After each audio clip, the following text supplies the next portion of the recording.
5 years ago today that Luke Joly Durocher disappeared. A son vanishes, sparking a years-long search for answers. Our family has suffered long enough, and we're still suffering to this day. It is our certainty that he met with foul play. What happened to him? And it was not random. They knew what they were after. a prestigious gallery looted under cover of night. It was a big deal because things like that didn't happen in Canada. It's not victimless. Everyone has been robbed. It was a very clever theft. Here is Avery Haynes.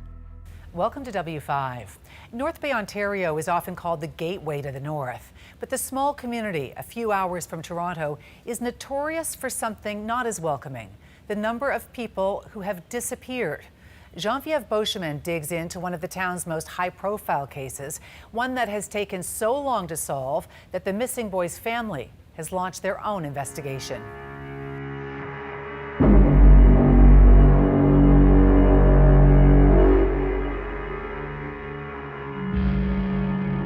North Bay in the past was a beautiful place to live. It's not the same place it used to be 10 years ago. North Bay has become more of a crime area. Watch the low ceilings here. Lots of spider webs and dust here. Heavy drugs are used, and there's lots of deaths, and there's suicide. It's an area that you don't want to be caught up in at night.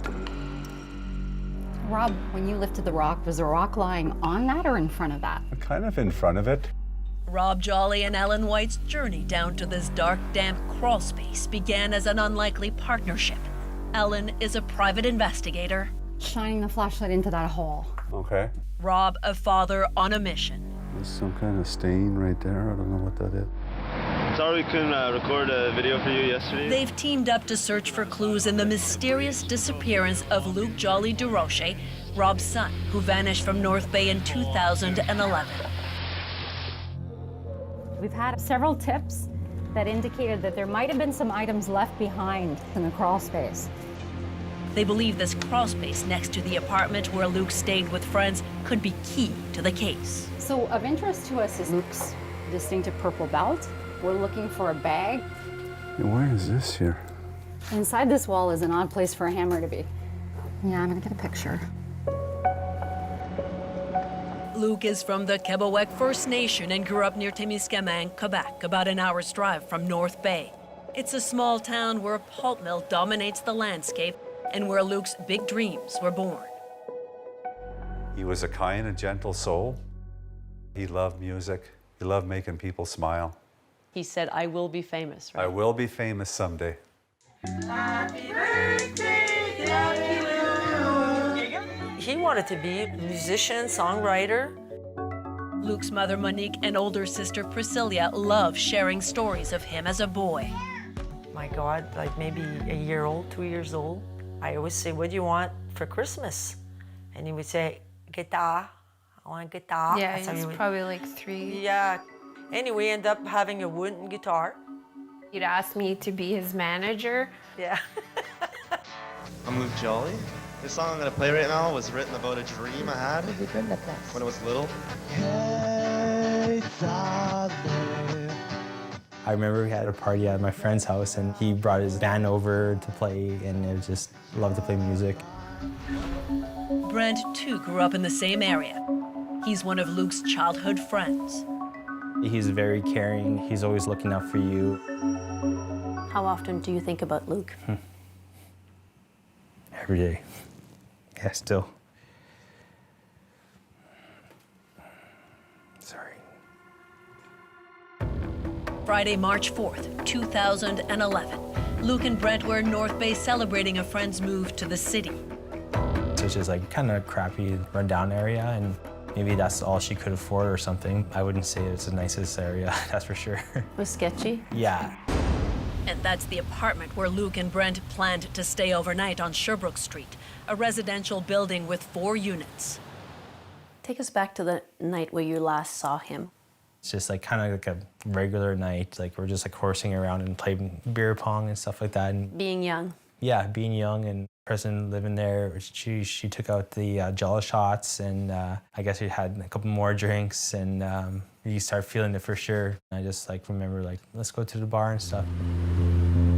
The group headed downtown and made its way to a bar called Cecil's. Once inside, his friends realized Luke was nowhere to be found.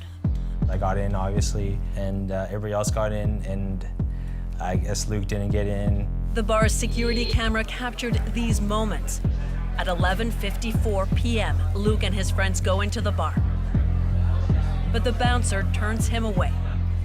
He leaves, walks on the patio, then down the street and out of frame. Some speculated it was because Luke was too intoxicated, but the investigation has never been able to establish the reason. I just remember getting in and I was just texting Luke, where are you? And then, he no answer. And I just figured that maybe he went to another bar close by. The night of partying continued without Luke. My night's over and then go back to the apartment. But Luke never came. Luke never, never came in. But it never crossed your mind that something could happen?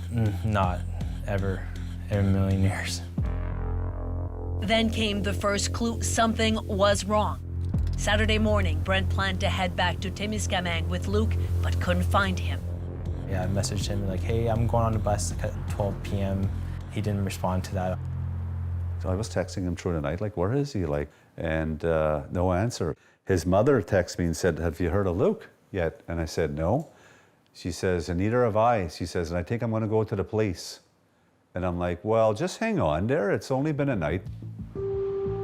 That Sunday, Luke was supposed to be at his mom's house to celebrate his youngest sister's birthday. He never showed up, He never showed up. And that was strange? Oh, yeah. Yeah. He would have been at his sister's birthday. For him to miss that day, that was not normal. But by Monday, there was still no news. So Luke's mother headed to North Bay to the Sherbrooke Street apartment where he was staying. I was just shaken there and scared and not knowing. As I'm going, I had a vision. I could see the house, never seen that before. And I could see my son in the window, and he's like that in the window saying, Mom, help me, Mom. Some of his belongings were still in the apartment. Luke's phone was there on top of a speaker, a hoodie, and it was really damp, sweaty, and his American Eagle jacket. So I ended up bringing those items with us, and then I went to the police station. I said my son disappeared. Luke's family reported him missing that Monday, but by then 3 days had passed, critical days in a missing persons case. At the time, they felt police wrote off their concerns. Did they think that he was out, he had met a girl? That he was still partying, that he met a girl that he's staying overnight with, and he just hasn't contacted his family, and we were not impressed. Yeah. Mad. They didn't take it seriously. They thought it's just a kid running around with a girl in town and he'll show up in a couple of days. I felt insulted. This is the first coverage of Luke's disappearance. The family reached out to the media, hoping to get the word out. About a week after he was last seen, a passerby found Luke's debit card in a snowbank. It was last used the afternoon before he disappeared for a $20 withdrawal.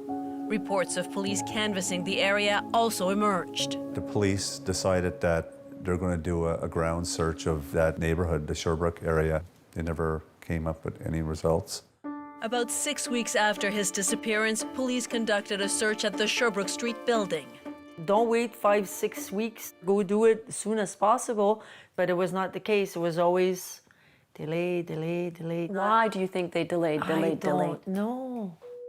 Police never disclosed what, if any, clues they uncovered. Months passed with no sign of Luke. Then a break in the case, or so it seemed. Someone claimed Luke had been killed and came forward with specific details about where his body was.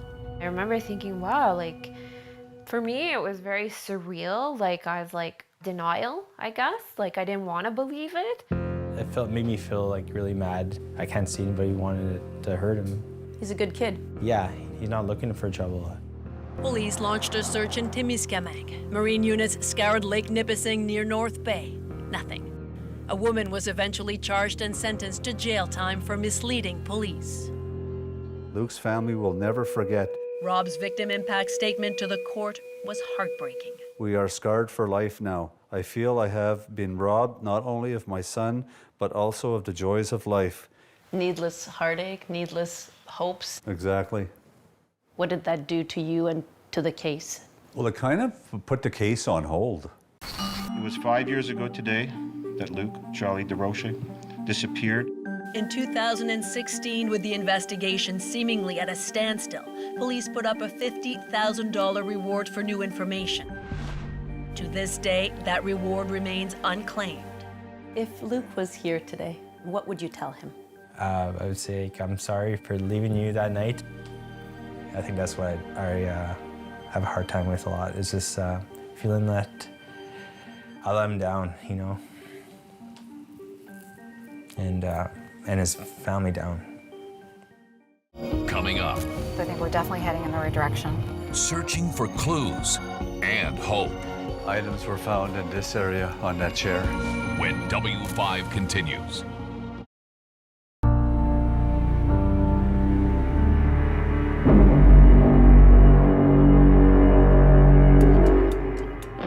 It's been 8 long years. 10 years ago, Luke Joly Durocher went missing. This weekend marks 11 years since the 20-year-old disappeared in North Bay. I think we're definitely heading in the right direction. Years passed, and North Bay police could not crack the case of Luke Joly Durocher's disappearance. Luke's father, Rob, continued his relentless search for answers. Here, of course, is Cecil's. Cecil's. The last place Luke was seen. Luke was last seen outside this bar in downtown North Bay, his belongings still at a house where he was staying. It's as though he vanished without a trace.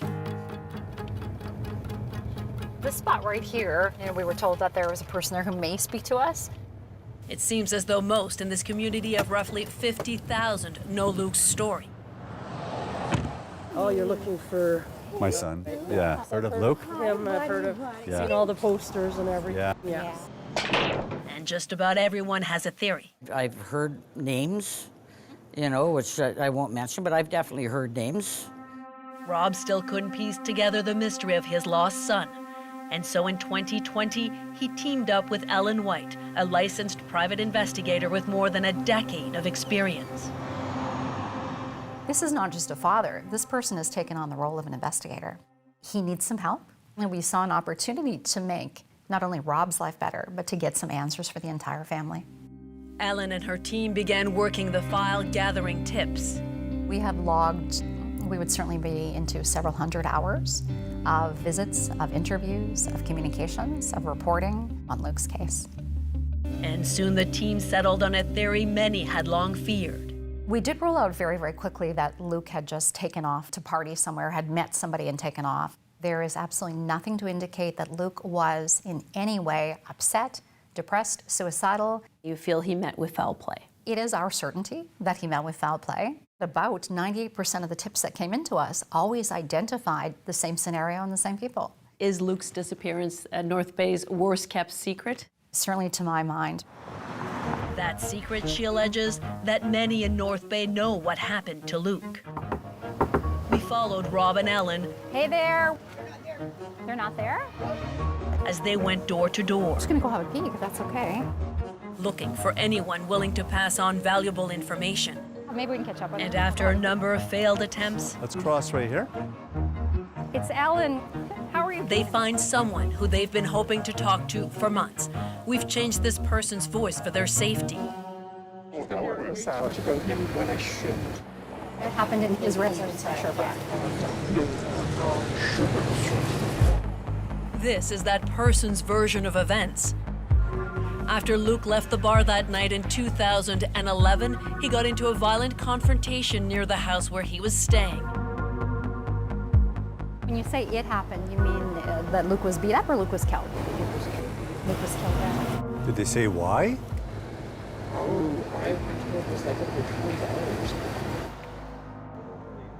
Rob and Ellen have heard much of this before, that Luke may have been killed near the Sherbrooke residence.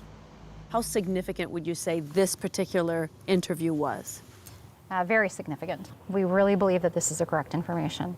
And if she's talking She didn't talk 10 years ago. She didn't talk 7 years ago. But she's talking tonight. That information has not been confirmed. And if indeed Luke was killed, a crucial piece of this mystery remains. Where is the physical evidence? Where's his body? We followed Rob and Ellen as they went back to the Sherbrooke Street apartment. The tenants granted them permission to search the premises. Items were found in this area on that chair. They pieced together the layout of the apartment as was described to them in 2011. His American Eagle jacket was here. His keys and his glasses was found in the living room, and his cell phone was in the bedroom. And they found the door that leads to a crawl space. So I'm gonna open it. It's a place several tipsters have told them to look for clues, and a place to which other units in the building would also have access. We're certainly looking for any evidence of an assault or a homicide in this space itself. Police conducted their own search here years ago, but could there still be evidence even though 11 years have passed and tenants have come and gone? A couple of our tipsters have mentioned specifically a blanket. Well, apparently they wrapped Luke in a blanket. So they're looking for a blanket, Luke's bag, or purple belt. It's a piece of blue fabric, pale blue fabric. See right here? Some intriguing finds. Okay, this looks to me to be the edge of a blanket. But I think we probably got a rat's nest. not what they were looking for. No blanket, no purple belt. And nothing there, eh? No, nothing up in the back. Okay. And no bag. But as their search was about to wrap up, a possible lead. Hello? Hi, can you hear me? Okay. Ellen managed to get a hold of a tipster who claimed to know where Luke's body was taken. There's a ledge underneath the back part. In a deep corner of the crawl space, hidden from plain view, a ledge. The significance of the ledge is that that's where Luke's body was placed. Yes. Okay. That's what I heard. No sign a body was here, but it's been 11 years, and just knowing the basement matches what some tipsters have described is an important find to Ellen and Rob. They pointed to relevant information that we've now been able to verify. So for us, that's part of the picture of just establishing the credibility of that specific tipster or tipsters. So that part is very beneficial. How many of the tips that you've received have you provided to police? Every single tip. How many of those tips do you believe that investigators have followed up on? With one for sure. In a separate case, a tipster said, I believe I found human remains in North Bay, and police checked that within 48 hours and found the remains were actually animal remains. So she believes police have followed up on very few of those tips. We absolutely do feel that there is enough evidence to present to a Crown with the intent of having charges laid. We tracked down an insider who said they've spoken to police multiple times, who claimed to have intimate knowledge of that night. Listen to what they told our producer. How do you think police have handled this investigation? Horribly. They didn't do their job properly. They didn't investigate properly. They didn't move on it after them. Do you feel that this case should be solved by now? It should have been solved then. They made the mistakes that they kept fixed. Do you get a sense that things might have been different if the police had acted sooner and better? Yeah, it definitely would have been different. Luke's sister, Priscilla. It was always like that feeling that things were always being shrugged off. You know, oh, we took care of that. We looked into it. So tips that you've received, they did not follow up on? Yeah. I've always said good things about the police because I've been telling the public for the last 10 years that we're not going to find Luke without the police. But as time moves on, I don't feel that way anymore. North Bay police say they've put a substantial amount of resources into this missing persons case. How many hours do you think you personally have dedicated to this case? 1,000. Sergeant Dave Wilson was a detective on the case in the early years of the investigation. Did the North Bay Police take the disappearance of Luke Joly Durocher seriously from the very beginning? All cases are taken very seriously. Unfortunately, people can't see what's going on behind the scenes. People can't see the searches that are being completed, whether the hospitals that are being checked, whether the ground searches that are being done. Yet more than a decade later, there are still no answers. 11 years is a really long time in an investigation. Do you believe that Luke is alive? Based on the information we have, 11 years, you know, the most reasonable assumption is that he's not with us anymore. What happened to him? Well, I mean, we don't know, right? Short answer is we don't know. Wilson won't speculate on theories that have emerged, but says so much has been said about the case, it's increasingly difficult to parse out fact from rumor. And much of that stems from the false tips in 2011. Unfortunately, that same information has remained not only within our community, but on social media, online. So we will get multiple tips and multiple sets of information, and it just has different pieces of the lies mixed in. So what you're saying is it's contaminating the stories of other people who come forward then say, oh yes, I saw this, but they've actually just read it online? Absolutely. What about the tips Ellen and her team have sent? Tips she claims are credible and are worth following up on. Do you follow up on every tip that is given to you? Absolutely. Every single tip? Yes. But remember what Ellen White told us. Of the dozens of tips sent, she claims police have followed up on very few. We've got to prioritize. We can't do it all at once. It may take weeks, it may take months to get on top of a tip. Unfortunately, some of the information is so dated, it's information that may have been addressed years prior. But if it's been addressed years prior, years later, those people may be more willing to talk. They may be more willing to provide the information. If it's new information or information that leads to follow-up, by all means, absolutely we go back. What do you think might crack this case? Someone finally coming forward. Someone knows. Someone has that key piece of information. We don't want it to be 11 years. We want this solved tomorrow. Our family has suffered long enough, and we're still suffering to this day. Luke's loved ones have vowed they will never stop looking. Even if Luke was deceased and not with us anymore, I want him back where he belongs. I want some closure here. Together, we will find Luke. Since our interview with North Bay Police, Luke's family has been told that an additional detective has now been added to the case. If you have any information, you can find out how to report it on our website, w5.ctvnews.ca.